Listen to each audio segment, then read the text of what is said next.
Bonjour, c'est Kevin et bienvenue dans cette toute nouvelle vidéo dans laquelle on va faire le bilan du mois numéro 4 sur notre défi des 1000 € par mois en affiliation Amazon. Alors on va faire le point, tu vas voir, ça va être très simple. Dans un premier temps, le nombre de sites que j'ai créés. Donc le nombre de sites en affiliation Amazon que j'ai créé au mois d'août, c'est simple, j'en ai créé un. Pourquoi est-ce que j'en ai créé un? Eh bien c'est simple, j'ai eu un petit défaut au niveau du budget. Pourquoi est-ce que j'ai eu un défaut au niveau du budget? Eh bien, il y a plusieurs raisons. Déjà, j'ai eu pas mal de prestations que j'ai dû payer en même temps, donc ça fait un gros trou dans le budget. Voilà, j'ai eu toutes mes prestations de référencement, j'en ai testé une autre, les prestations en termes de rédaction, donc ça fait un gros package. Et ce qui s'est passé également, c'est que je dois payer une prestation pour passer tous mes sites du HTTP au HTTPS. Alors, je te fais une parenthèse sur ça. Si au mois d'octobre, voilà, à partir du 1er octobre via Google Chrome, si tu as des formulaires pour de capture de mail, donc ça peut être un espace de commentaires, ça peut être une page contact et que tu n'es pas en HTTPS, eh bien Google Chrome affichera attention site malveillant quand quelqu'un essaiera d'aller sur ton site. Donc en gros, ça va te pourrir ton business.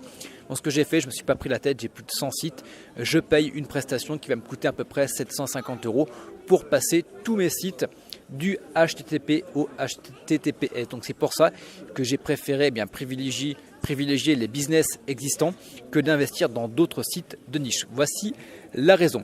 Après, en termes pour le mois de septembre. Alors pour le mois de septembre, il y a deux sites qui vont venir donc s'ajouter à notre liste. Donc il va y avoir la thématique de la chambre et il va également y avoir la thématique du petit électroménager. Voilà, je t'en dis pas plus. Tu vas voir, c'est des sites qui sont plutôt sympas. Voilà, je pense vraiment qu'il y a vraiment de quoi se faire un petit peu de thune derrière.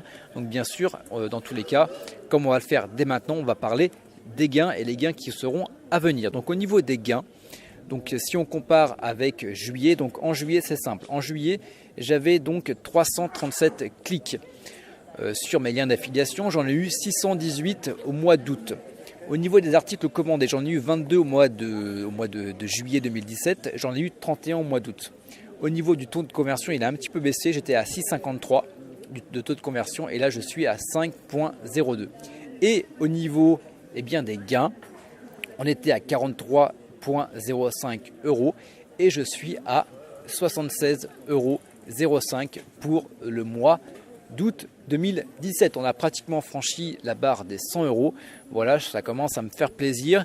D'ailleurs, là, on est presque, on est mi-septembre à l'heure à laquelle je tourne cette vidéo. Et voilà, on est plutôt bien parti. Il y a des sites qui commencent à décoller. J'en parlerai peut-être plus dans une vidéo plus approfondie. Mais je pense honnêtement, voilà, franchir la barre des 100 € dans pas très longtemps. Alors, on est encore loin des 1000 €, mais avec le nombre de sites que j'ai créés. Avec, en gros ce qui se passe c'est que Google débride de plus en plus longtemps les sites de niche et à partir du moment où ils vont être débridés, il y a vraiment moyen de faire quelque chose d'intéressant. Je pense vraiment que la barre des 1000 € va être pulvérisée, alors peut-être pas pulvérisée mais on va s'en approcher très rapidement. Voilà, je ne veux pas trop m'avancer mais il y a vraiment moyen de faire quelque chose. Voilà pour ce bilan Amazon, voilà, on ne va pas trop s'attarder. Et on se retrouve dans une prochaine vidéo dans laquelle on fera le bilan sur Morning Coffee, donc notre titre de cas en fil rouge sur la chaîne YouTube. Quant à nous, on se dit ciao, bye bye.